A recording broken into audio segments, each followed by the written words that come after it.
حضرت آدم علیہ السلام سے لے کر حضرت عیسیٰ علیہ السلام تک سارے انبیاء کرام جو کچھ فردن لے کر آئے تھے وہ سب کچھ حضور نبی کرم صلی اللہ علیہ وسلم کی سیرت اور آپ کے لائے ہوئے دین میں یکجا کر دیا۔ آپ سے پہلے انسانیت گمراہی کے اندھیروں میں ڈوبی ہوئی تھی، آپ آئے تو ہدایت کا اجالا پھوٹا اور کائنات میں روشنیاں چھا گئیں۔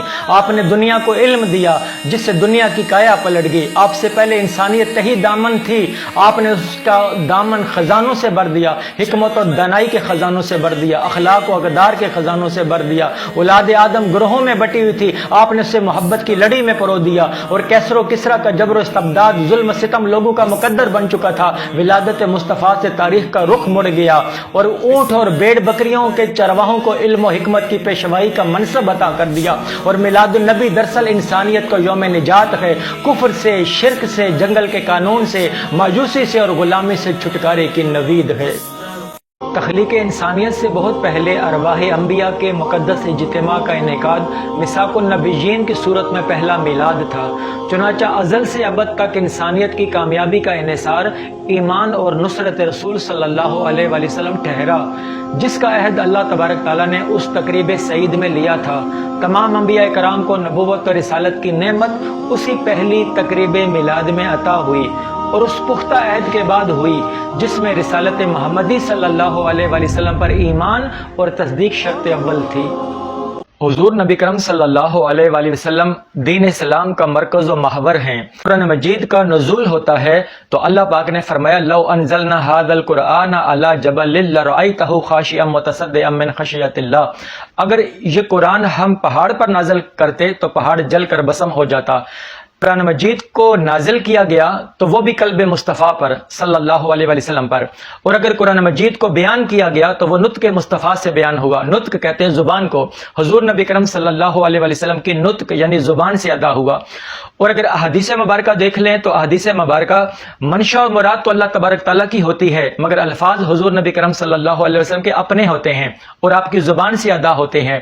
قول کی صورت میں حدیث ہو، فعل کی صورت میں ہو یا تقریر کی صورت میں ہو، مگر حضور نبی کرم صلی اللہ علیہ وآلہ وسلم کی ذات کے ساتھ وابستہ ہوتی ہے۔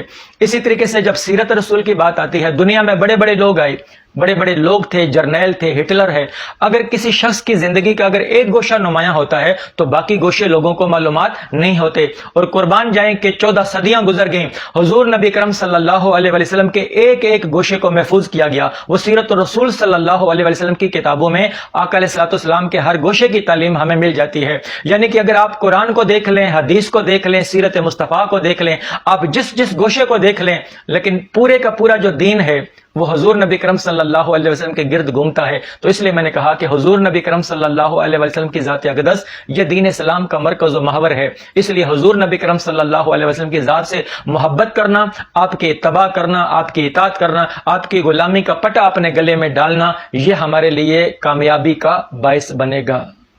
میلاد النبی صلی اللہ علیہ وسلم پر اگر قرآن سے کوئی دلیل ہے تو وہ بیان کریں۔ قرآن میں اللہ تبارک تعالیٰ نے فرمایا لَقَدْ مَنَّ اللَّهُ عَلَى الْمُؤْمِنِينَ إِذْ بَعَثَ فِيهِمْ رَسُولًا، کہ بے شک اللہ تبارک تعالیٰ نے مومنوں پر ایک احسان کیا ہے کہ انہی میں سے اپنے رسول کو مبعوث فرمایا۔ اب دیکھیں اللہ تبارک تعالیٰ نے بہت سی نعمتوں کا نزول فرمایا ہے، مگر کسی نعمت کے عطا کرنے پر یہ نہیں فرمایا کہ میں نے تم پر احسان کیا ہے۔ مگر جب حضور نبی کرم صلی اللہ علیہ وآلہ وسلم کی ولادت با سعادت ہوئی تو اللہ تبارک تعالیٰ نے فرمایا کہ میں نے مومنوں پر احسان کیا ہے، اپنے رسول کو مبعوث فرمایا۔ تو حضور نبی کرم صلی اللہ علیہ وآلہ وسلم کا تشریف لانا، ان کی برتھ، ان کی جو ولادت ہوئی، ان کا جو میلاد ہوا، تو اس کے لیے اللہ پاک نے احسان فرمایا ہے۔ تو یہاں سے پتہ چلتا ہے کہ اللہ تبارک تعالیٰ کی یہ کتنی بڑی نعمت ہے، اور اللہ تبارک تعالیٰ کی نعمت کو یاد کرنا یہ بھی سنت الہیہ ہے۔ 12 ربیع الاول کو حضور صلی اللہ علیہ وسلم کا وصال ہوا تو آپ لوگ خوشی کیوں مناتے ہیں؟ دیکھیں عمل کا دار و مدار نیت پر ہوتا ہے۔ جو لوگ 12 ربیع الاول کو خوشی کا اظہار کرتے ہیں وہ حضور نبی کرم صلی اللہ علیہ وآلہ وسلم کے وصال کی خوشی نہیں ہوتی، بلکہ وہ نبی پاک صلی اللہ علیہ وسلم کی ولادت کی خوشی ہوتی ہے۔ قرآن مجید میں فرمایا گیا قل بفضل اللہ و برحمتہ فبذلک فلیفرحوا، کہ جو اللہ تبارک تعالیٰ کا فضل ہے اس پر بھی خوشی منائیں، جو اللہ تعالیٰ کی رحمت ہے اس پر بھی خوشی منائیں۔ تو حضور نبی کرم صلی اللہ علیہ وآلہ وسلم وسلم اللہ کا فضل ہے اور اللہ کی رحمت بھی ہیں۔ رحمت کے لیے فرمایا وما ارسلناک الا رحمت للعالمین، ہم نے آپ کو سراپا رحمت بنا کر بھیجا ہے۔ تو یہ ولادت کی خوشی ہوتی ہے، وصال کی خوشی نہیں ہوتی۔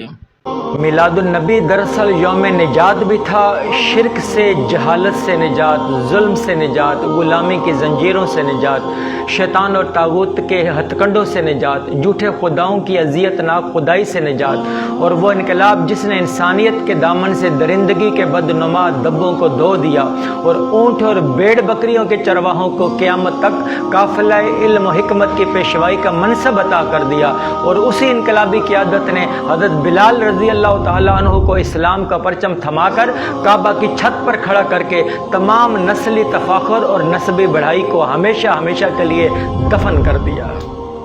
جشن میلاد النبی صلی اللہ علیہ وآلہ وسلم مناتے ہوئے یہ عزم کریں کہ یہ وطن حضور نبی کرم صلی اللہ علیہ وآلہ وسلم کے سرفروشوں، جانثاروں اور ان کے غلاموں کا مسکن ہے۔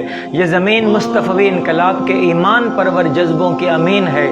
اس کی اساس میں بھی ریاست مدینہ کے اساسی مقاصد ہیں۔